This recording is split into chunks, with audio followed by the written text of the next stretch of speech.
I've gone into the field of liturgical theology, and what that means is that in the realm of theology, there are many different areas of concentration. Where you can do scripture studies, you can do systematic theology, you can do historical theology, but I've chosen to do liturgical theology since my background as a musician always put me in liturgies, so it made sense for me to pursue the theology of the liturgy as I did my doctoral studies at Catholic University. One of the things that I found important, my own sense of call to do this ministry, is that I'm only the second generation of women who have been allowed to get advanced theological degrees and have been allowed to get teaching positions in graduate school for theological education. And for me, that's really important to participate in the Church's work of doing theology and doing it from a women's perspective, which has not been part of our larger tradition.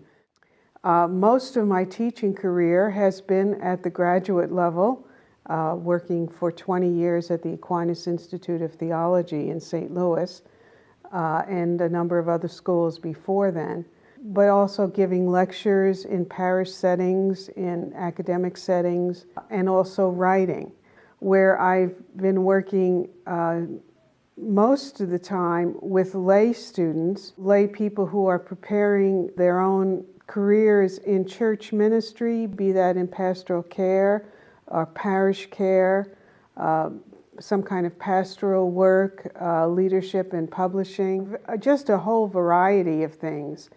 And one of the things that's very exciting is that when they get a taste of what theology is about, they get so excited and say, why didn't I know this before?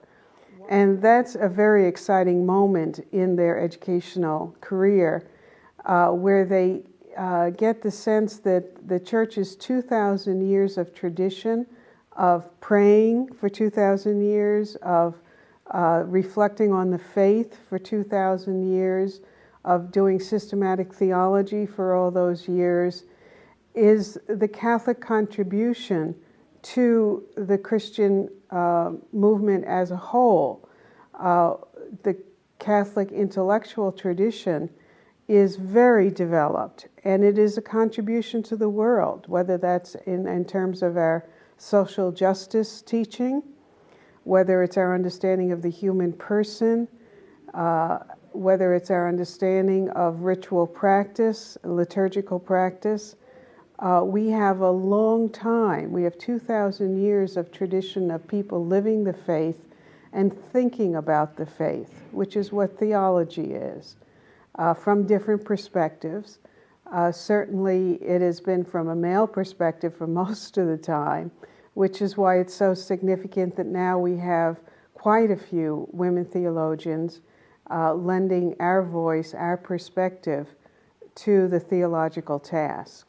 As a liturgical theologian, it's particularly important to me that I be a go-between between the pastoral scene and the technical theological work.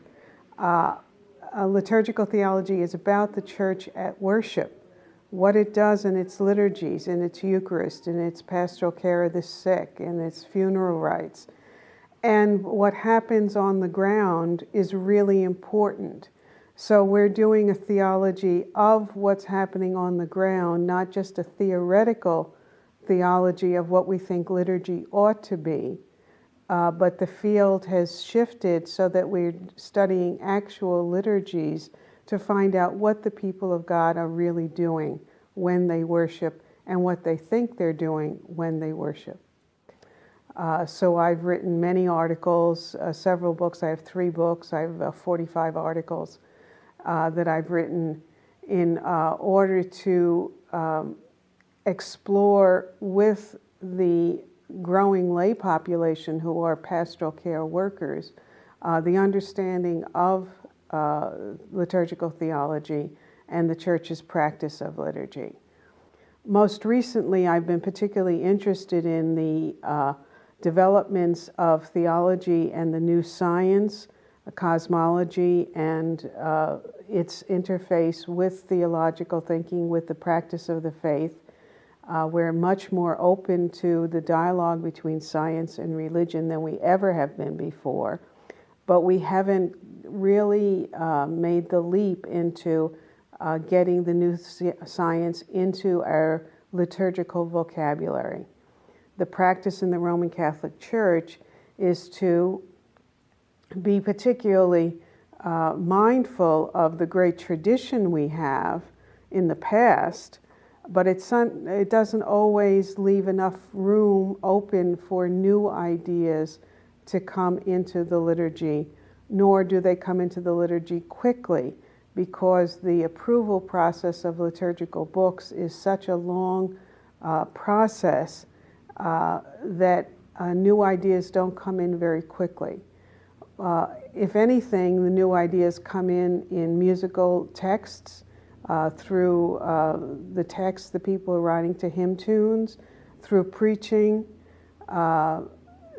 and through conversation and workshops, but our liturgical texts do not bear the imprint of the new cosmology, and that's a project that I've been involved in since about 2012, and have been writing, and I have my own Eucharistic prayer from that perspective that we have been using, although it's not officially recognized by the Church.